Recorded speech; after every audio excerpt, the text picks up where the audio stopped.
داشت صبح قدرمن لیدونکو ستړي مشئ د دې مهال د مهمو خبرونو ټولګې ته ښه راغلاست. په سر کې د خبرونو سرټیکي. د خبر نړیواله ورځ هشت صبح د سلګونو نورو رسنیو ترڅنګ د خبریالي مهمه ده په نړیوال کمپاین کې ګډون وکړ. دریمه څلور اړخیزه غونډه د ایران د بهرنیو چارو وزیر وایي ترهګرې ډلې د افغانستان د خاورې ناوړه ګټه پورته. د غور په فضا کې د بې پیلوټه الوتکې ګزمه.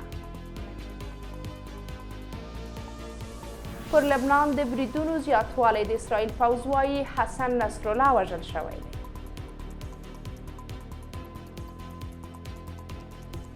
او رویټرز وایي د ایران مشر خوندي ځای ته لیږدول شوی. بشپړ خبرونه. هشت صبح ورځپاڼې د خبر نړیوالې ورځې په مناسبت د نړۍ له ګوټ ګوټ څخه د سلګونو نورو رسنیو ترڅنګ د خبریالي مهمه ده په کمپاین کې ګډون کړی دی. د 2024 کال د کمپاینونو دا بهیر چې هر کال ترسره کیږي نن ورځ له ټولې نړۍ څخه د سلګونو رسنیو په ګډون پیل شوی دی. د 2013 کال څخه دا کمپاین د خبریالي مهمه ده په عمومي شعار سره ترسره کیږي او همداراز د هر کال لپاره یو ځانګړی شعار ټاکل کیږي. د دغه کمپاین سږنی شعار حقیقت وټاکئ دی. په دې کمپاین کې د نیویارک ټایمز، واشنگټن پوسټ، رویټرز، ټلګراف او نورو معتبرو ورځپاڼو په ګډون د نړۍ له ګوټ ګوټ څخه تر 1500 ډیرو خبري اژانسونو ګډون کړی دی. هشت صبح د یوازینۍ افغان رسنۍ په توګه دې کمپاین کې ګډون کوي. د خبریالي مهمه ده کمپاین په لومړي ځل د 2013 کال پر مهال د کاناډا د خبریالۍ بنسټ او د نړۍ مدیرانو ټولنې په نوښت پیل شو. د ایران د بهرنیو چارو وزیر سید عباس عراقچي وایي چې ترهګرې ډلې په ځانګړې توګه داعش خراسان څنګه د طالبانو تر واک لاندې د افغانستان له وضعیت څخه ناوړه ګټه پورته کوي. د ایران د بهرنیو چارو وزارت د شنبې ورځ په یو خپره کړې اعلامیه کې ویلي چې عراقچي دا څرګندونې د افغانستان په تړاو د چین، روسیې، ایران او پاکستان په دریمه څلور اړخیزه غونډه کې کړي دي.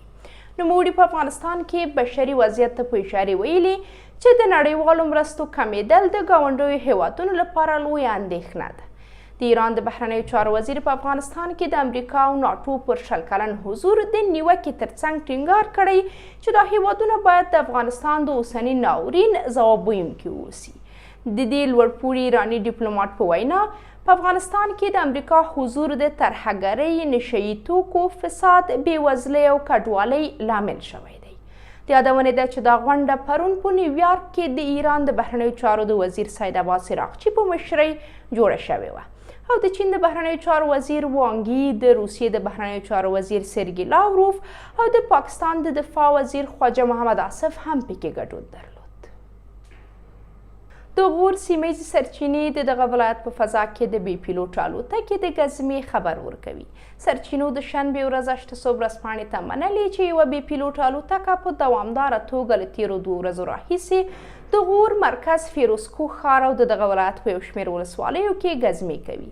ورته مهال د طالبانو ترمنځ یوې سرچینې د دغه ولایت په فضا کې د بې پیلوټه الوتکو ګزمه منلې ده.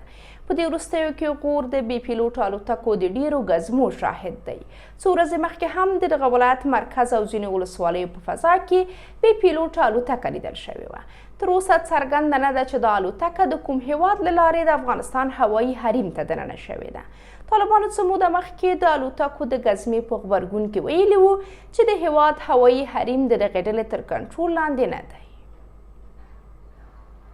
د اسرائیل پوځي چارواکو اعلان کړی چې د حزب الله مشر سید حسن نصرالله د لبنان پلازمینې بیروت په سویل کې د دغې ډلې پر یو مرکز د دغه هیواد د هوایي برید په پایله کې وژل شوی دی. د اسرائیل پوځ د شنبې ورځ په ایکس پاڼه کې په یو خپره کړې اعلامیه کې ویلي چې د دغه هیواد هوایي ځواکونو پرون د حزب الله د ځمکې لاندې مرکزونه په نښه کړي دي. ورته مهال د اسرائیل پوځ یو چارواکي چې نوم یې په راپور کې نه دی یاد شوی ویلي له نصرالله سره د دغې ډلې یو بل وړپوړی مشر علي کروکي هم وژل شوی دی. دې سره جوخت له شاوخوا 2 ساعتونو وروسته حزب الله هم د دغې ډلې د مشر وژنه ومنله. د لبنان حزب الله له 2 کلونو راهیسې د حسن نصرالله لخوا رهبري کېدله. د لبنان حزب الله مشر حسن نصرالله د وژل کېدو په تړاو د راپورونو له خپراوي وروسته دوو سرچینو رویټرز خبري اژانس ته ویلي چې د ایران مذهبي مشر آیت الله خامنه‌ای له قوي امنیتي تدابیرو سره په دغه هیواد کې دننه خوندي ځای ته لیږدول شوی دی.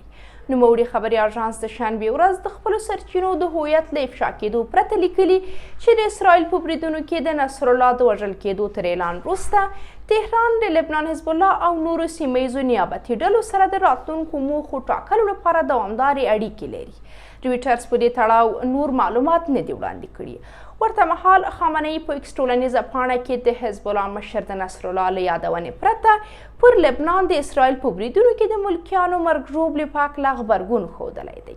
له دې مخکې اسرائیلي پوځ اعلان کړی و چې د لبنان پلازمینه بیروت په سویل کې د حزب الله پر یو مرکز د دغه هیواد د هوایي برید په پایله کې د دغې ډلې مشر وژل شوی دی. د اسرائیل پوځ یو چارواکي چې نوم یې په راپور کې نه دی یاد شوی ویلي له نصرالله سره د دغې ډلې یو بل لوړپوړی مشر علي کروکي هم وژل شوی دی. قدرمنو لیدونکو دا و د دې مهال مهم خبرونه. تر بیا د خدای